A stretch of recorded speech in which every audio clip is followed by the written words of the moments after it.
Yeah, so I've been digging into your kind of thought process around this. And what was it about Neely Bly's expedition that inspired you to embark on this unique journey?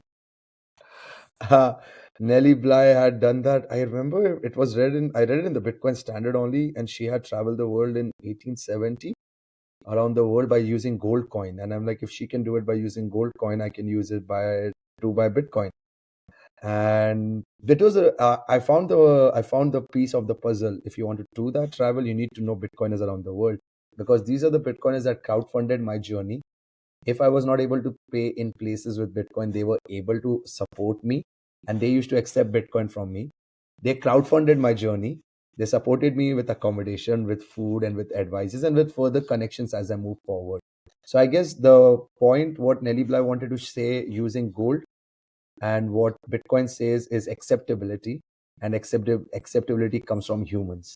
So if you have this community, and Bitcoin community is really strong, all they need is proof of work, which is what I came to learn as I ended my journey. It is all about proof of work, because we are moving away from nation states. It's going to be about communities as we move forward. It's going to be about that sovereign individual who is going to be connected with information as we move forward. Yes, I agree with that. And can you explain some of the practical challenges of relying solely on Bitcoin while traveling? I know that, watching your journey on YouTube, you've had yourself in some places where there was issues with the border, there was issues with customs, there was issues with communication.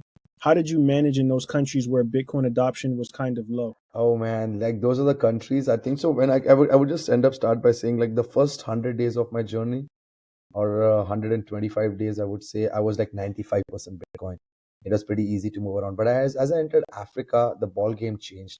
It all changed from just spending Bitcoin to just doing Bitcoin meetups.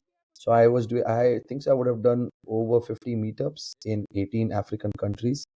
And I started meeting the community on the ground. So the biggest challenge I found was there is information, but there is no transfer of information. By the time the information leaves English, and if needs to be told in Swahili or in Yoruba in Nigeria, or if it wants to be translated in South African Indian language, it doesn't get translated.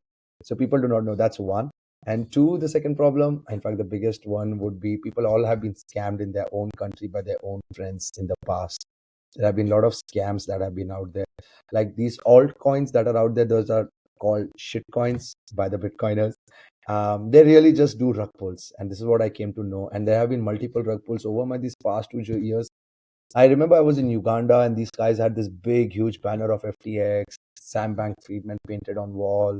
Say, yeah, he's a great guy. The same guy 8 months later had done a bankrupt. Luna coin that was respected gone, and the stable coin they called was gone. So all these rug pulls were coming out. So these rug pulls were the biggest challenges. The second was the acceptability of Bitcoin as such, because everybody has been cheated in the past. And mix of all of these things, people, and there's no information. So Bitcoin is used as a synonym to every other coin that is available in the ecosystem. People call any other thing Bitcoin. Like, let's say the biggest thing. They say Nigeria is the biggest trader of Bitcoin in the world, biggest user. They're not using Bitcoin. They're using USDT. They're trading in USDT. Those are P2P traders. Those are the numbers that have been garnered, and they start calling, yes, there is Bitcoin adoption in the world. No, there is no Bitcoin adoption in the world.